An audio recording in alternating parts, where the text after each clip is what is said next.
Si je vous dis Lavarée, vous me répondez, eh ben, Folcar, c'est ça? Bonjour Denis. Bonjour, oui, Folcar du Maine. Ah, bonne réponse. Vous allez bien? Ça va très bien. Bon, ouais, on est juste derrière nous, ça va être le départ ce matin, c'est des qualifs ou comment ça se passe? Ouais, c'est la première manche qualificative, pilote 1, et puis on va faire pilote 2, et puis après on va faire une deuxième manche qualificative avec pilote 1 et 2. C'est quelle édition cette année? On compte? Là, ça, pour le challenge, c'est la finale, parce que c'est la dernière épreuve du challenge, de challenge Centre-Ouest. Et dans 15 jours, ils partiront à Dreux pour la finale de la Coupe de France de Folcar. Il y a combien de participants, enfin de partants aujourd'hui? Aujourd'hui, on est un peu en perte de vitesse parce qu'on a eu 3 Folcars à suivre. On a eu Essai, Bourges il y a 8 jours et aujourd'hui Lavarée. Le calendrier s'entrechoque un peu et puis dans 15 jours la finale à Dreux. Donc les préparations, toutes les voitures qui ont été cassées avant. Donc aujourd'hui, on a une soixantaine de voitures. Il nous en manque 25. Ah oui, quand même, il y a un petit peu de casse. Ouais, il y a un peu de casse et puis il y en a qui se réservent un peu, ceux qui ne font pas le challenge se réservent pour la finale à Dreux. Ah bah c'est parti, c'est le départ.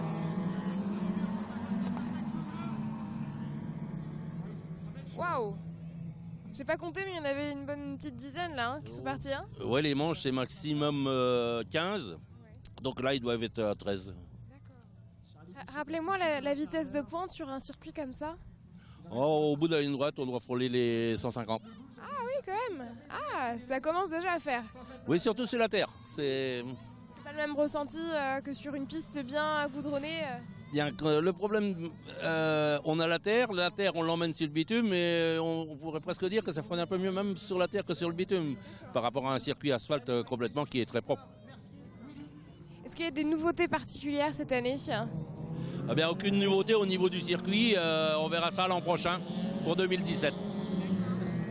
Bon alors je propose qu'on aille faire un petit tour du côté des commissaires, parce qu'on n'a pas encore été les voir depuis que je viens ici avec vous pour faire le tour du Folcar. Alors c'est juste derrière nous, au niveau de la direction de course, c'est ça? Eh bien, c'est le collège des commissaires sportifs qui règle tout ce qui est d'ordre sportif suite à des incidents qui ont été signalés avec rapport et qui ont été transmis par le directeur de course au collège.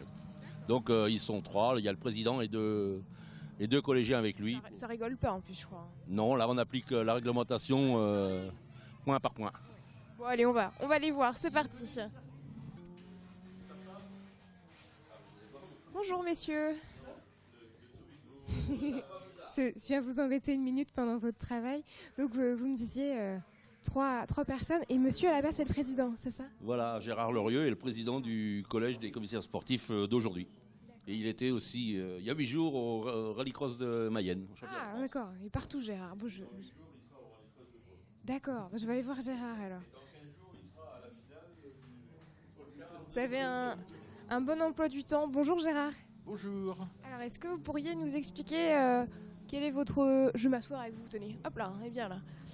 C'est quoi votre rôle en tant que commissaire? Vous êtes là pour chaperonner un peu toutes les règles, etc. Voilà, le collège des commissaires sportifs est là pour faire appliquer la règle. On est là pour assister le directeur de course et qui va nous envoyer des clients, comme on appelle, lorsqu'il y a un problème sur la piste. Donc ça peut être des petites poussettes, ça peut être des sorties malencontreuses, des faux départs, enfin tout ce qui se passe sur la piste et qui n'est pas géré par le directeur de course vient ici. Et en fin de meeting, on doit valider l'ensemble de tout ce qui s'est passé sur le meeting.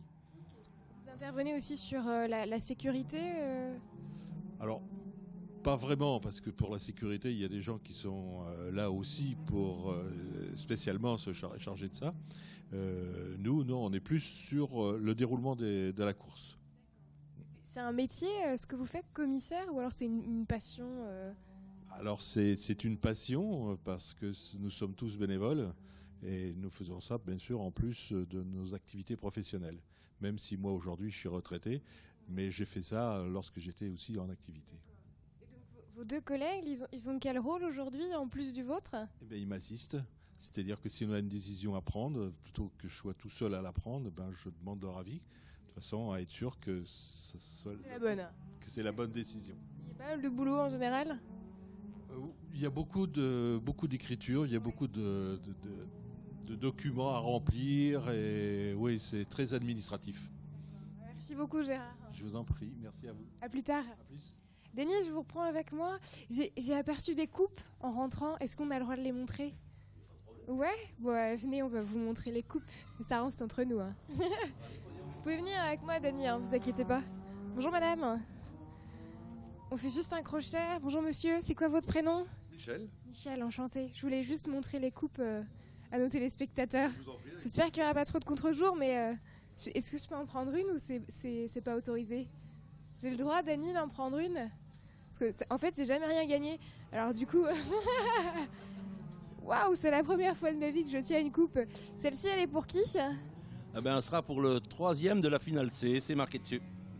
Ah bah voilà. Bon bah merci, j'aurais eu le plaisir de tenir une coupe au moins une fois. Je vous propose qu'on aille faire un petit tour avec toutes les écuries qui sont installées derrière. Petit tour dans le paddock. Ouais, allez, c'est parti, on y va.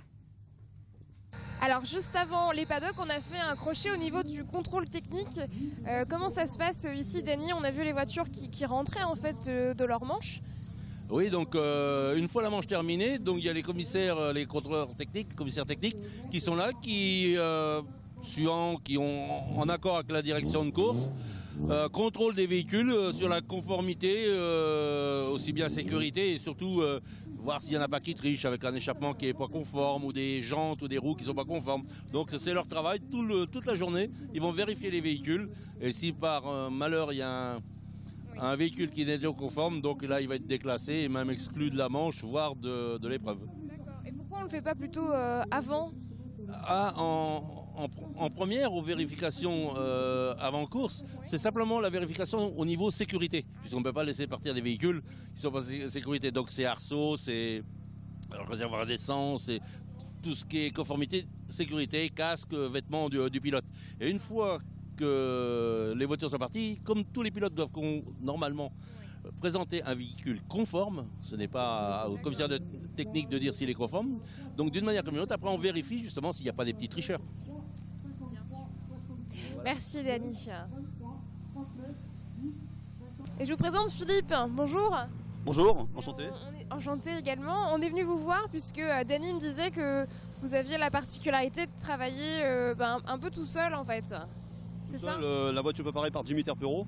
Après, effectivement, dans des courses, on essaie de se débrouiller un peu par nous-mêmes. Voilà, on fait la combinaison, on met le casque, et puis après on met les gants, on met le cambouis, on fait les deux, quoi. Oui. Vous êtes un peu multitâche. Tout à fait, il faut aujourd'hui, on n'a pas le choix. Oui.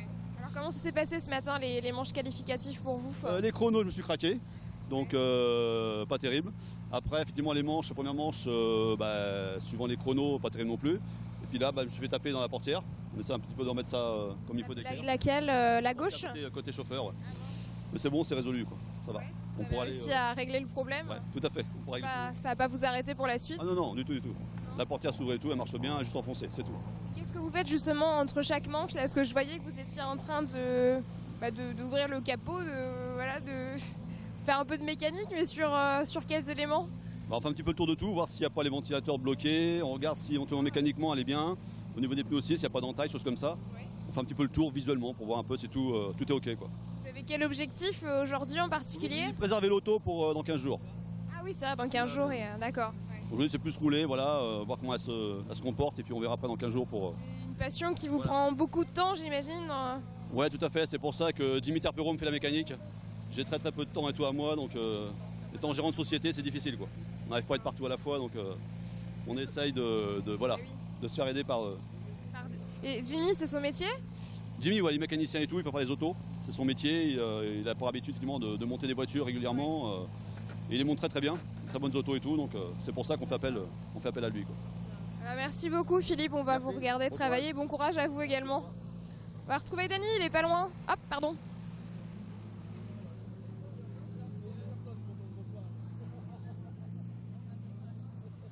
Qu'est-ce qui se passe par là, Dany? Je sais pas, faut demander. Bonjour madame. À Gilles. Ah, bonjour Valérie. Vous êtes pilote? Oui. Je suis contente de voir une femme pilote. Bon, j'aime bien. Vous êtes 3? Oui. C'est chouette. Ça fait quoi de représenter la jante féminine? On n'y pense pas derrière un volant avec cette masse masculine, ouais, qui ne fait pas de cadeaux. La preuve en est. Ouais. Qu'est-ce qu'elle a? Elle est rentrée en collision avec une autre voiture au moment du départ, ce qui fait que les 2 ventilateurs sont morts et que la voiture a quand même bien souffert et on arrête là pour aujourd'hui. Ah oui, vous n'allez pas pouvoir repartir? Non. C'est tout endommagé pour aujourd'hui? Ouais, même vous allez pouvoir la réparer dans 15 jours? Oui, pour la finale du championnat. Oui. Bah, écoutez, bon courage. Merci, mais il y a encore les 2 autres féminines, faut pas les oublier. Bah non, elles courent dans quoi les filles? Julie, elle court sur une saxo et elle est par là-bas. Allez la voir, elle est sympa. Bah, merci beaucoup, bon courage. Merci. Denis, je vous retrouve, on va pouvoir se balader un petit peu dans les allées et puis est-ce que vous avez Non, vous ne disiez pas de nouveautés, c'était pour 2017, on ne peut pas en savoir un peu plus pour le moment, c'est un secret?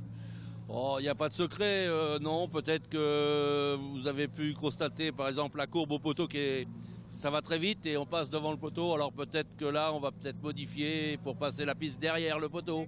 Et peut-être aussi le premier virage, on a une ligne droite qui est assez longue, ça fait plus de 280 mètres, donc les voitures arrivent très vite.